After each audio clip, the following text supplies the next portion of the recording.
Israel के Iran पर भीषण हमले के बाद भले ही ईरान पलटवार की धमकी दे रहा है, लेकिन इजराइल के हमले के बाद अब ईरान में तख्ता पलट की आशंकाएं जताई जा रही है।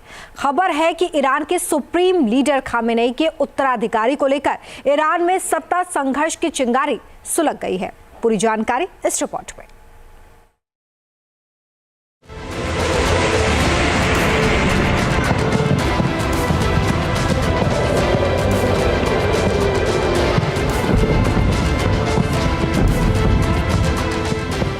क्यों इजराइल के भीषण हमले से परेशान हुआ ईरान?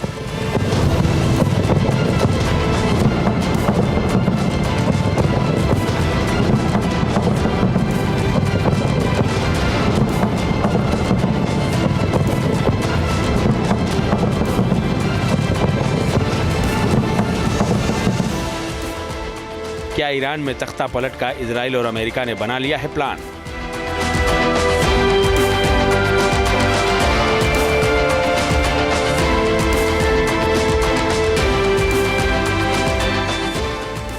क्या ईरान में तख्ता पलट होने वाला है?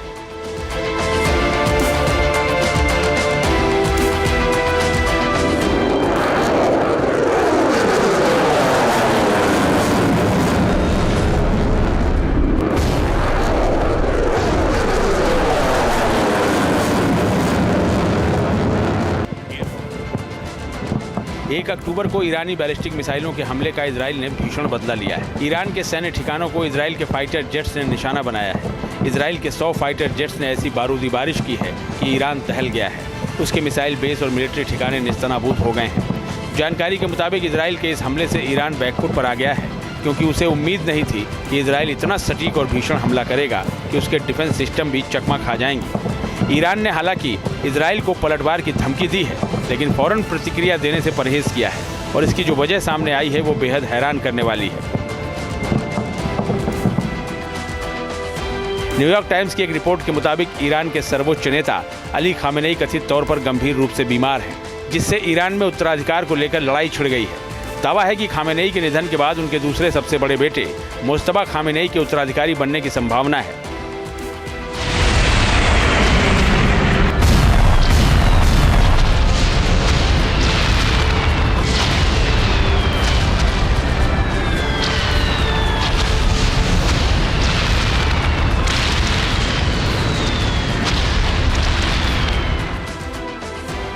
रिपोर्ट में यह भी खुलासा हुआ है कि IRGC नए उत्तराधिकारी की तलाश में जुट गया है, क्योंकि ईरान का सुप्रीम लीडर ही ईरान की सैन्य कमान और परमाणु कमान का सर्वोच्च कमांडर होता है। बताया जा रहा है कि ईरान में सुप्रीम लीडर के उत्तराधिकारी पर छिड़े घमासान से ईरान में तख्ता पलट की आशंका भी तेज हो गई है, क्योंकि ईरान के सुप्रीम लीडर के उत्तराधिकारी को लेकर एक बार फिर मुस्तफा खामेनेई का नाम सामने आया है।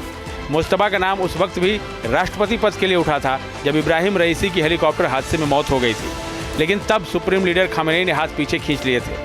मगर इस बार सुप्रीम लीडर के लिए और भी कई बड़े दावेदार हैं, जिनमें से कुछ कट्टर हैं तो कुछ उदारवादी और मॉडर्न विचारधारा के हैं।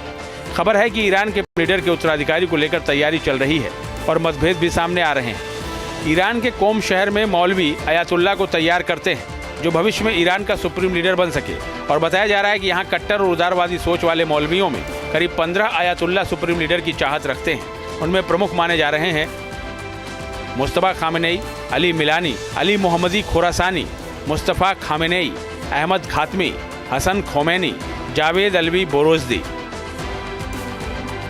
ईरान में इन परंपरावादी यानी कट्टर और उदारवादी गुटों में सत्ता की लड़ाई छिड़ गई है, और जिस पर इजराइल और अमेरिका दोनों की नज़र है।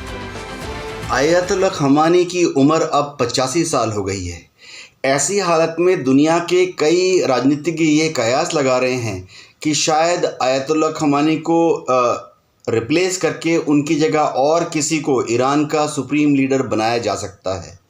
लेकिन बहुत बड़ा दारोमदार रहेगा कि ईरान के राष्ट्रपति पेजेश्कियान क्या कहते हैं। इसके अलावा ईरान की जो सुप्रीम नेशनल सिक्योरिटी काउंसिल है, उसके जो चेयरमैन हैं अली अकबर अहमदिया, उनका जो बयान है वो भी ध्यान से सुनना पड़ेगा। उन्होंने कहा है कि फ़िलहाल आयतुल्ला खामेनी आने वाले समय में ईरान का मार्गदर्शन करते रहेंगे। साल 1979 में जब ईरान में तख्ता पलट हुआ था तो अमेरिकी समर्थित शाह शासन का अंत हुआ था और आयतुल्ला रूहुल्लाह खुमैनी ने सुप्रीम लीडर की कमान संभाली थी और ईरान में कट्टरपंथी शासन आया था, जिसने इजराइल और अमेरिका को दुश्मन नंबर 1 मान लिया था। उससे पहले साल 1953 में अमेरिका की मदद से ईरान में तख्ता पलट हुआ था। अमेरिका ने तब प्रधानमंत्री मोहम्मद मुसद्दिक को हटाने और उनकी जगह ईरान के शाह मोहम्मद रजा पहलवी के नेतृत्व वाली नई सरकार को लाने के लिए ऑपरेशन का समर्थन किया था। कयास लगाए जा रहे हैं कि इस बार अमेरिका और इजराइल सुप्रीम लीडर को लेकर मचे घमासान में उदारवादी सोच वाले आयतुल्ला को समर्थन दे सकते हैं, ताकि ईरान में अमेरिका और इजराइल के लिए मुफीद शासन का परचम लहरा सके। और इसीलिए ईरान में तख्ता पलट की आशंका जताई जा रही है, क्योंकि इजराइल पहले भी कह चुका है कि ईरान में कट्टरपंथी शासन का अंत अब तय है। नेतन्याहू ने खुद ईरान के लोगों को संबोधित करके इसकी अपील की थी। फिलहाल ईरान और इजराइल के बीच सीधी जंग की आशंका बनी हुई है। इजराइल के हमले के बाद ईरान का अगला कदम क्या होगा, इस पर मिडिल ईस्ट समेत पूरी दुनिया की नजर है। Team news nation. News nation अब व्हाट्सएप पर खबरों के ताजा अपडेट के लिए न्यूज नेशन के इस QR कोड को स्कैन करें।